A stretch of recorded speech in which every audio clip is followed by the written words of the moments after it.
আসসালামু আলাইকুম। আজ আমি আমার পেয়ারা গাছে একটা কলম করেছিলাম এবং প্রায় ১.৫ মাস হয়ে গেছে কলমটা করেছি। রুট চলে আসছে, এই জন্য আমি ডালটা কেটে ফেলছি। এই ডালটা হচ্ছে আজ এটা রোপণ করব।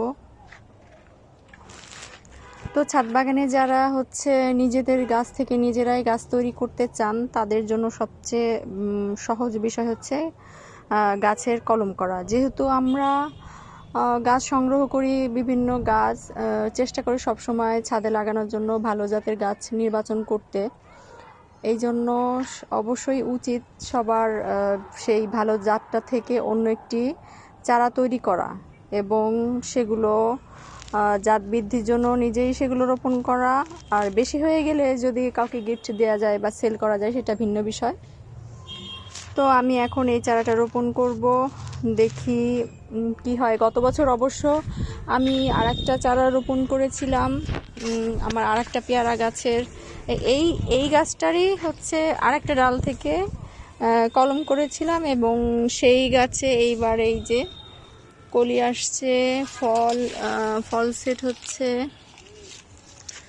একটা, এখানে একটা, দুইটা, ওই যে দেখা যাচ্ছে আরো দুইটা, ওই যে আছে, এবং কলি ওই আসছে, ভিতরে ভিতরে আছে কিছু, ওই দিকেও আছে।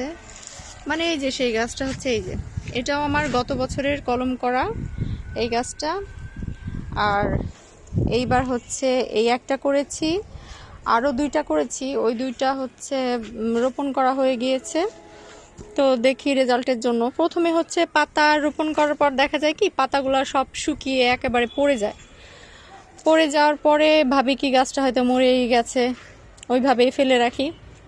কিছুদিন পর আশার আলো জাগায়, নতুন পাতা আসে গাছে এবং নতুনভাবে আবার গাছটা তৈরি হয় এবং আস্তে আস্তে বড় হয়ে ওই যে কলি আসছে, নতুন করে ফল সেট হচ্ছে।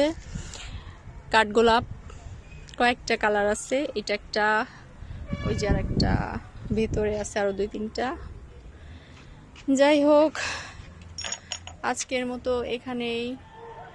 আল্লাহ হাফেজ। যদি ভিডিওটি ভালো লেগে থাকে অবশ্যই লাইক কমেন্টস করবেন এবং আমার চ্যানেলটা সাবস্ক্রাইব করবেন। আসসালামু আলাইকুম।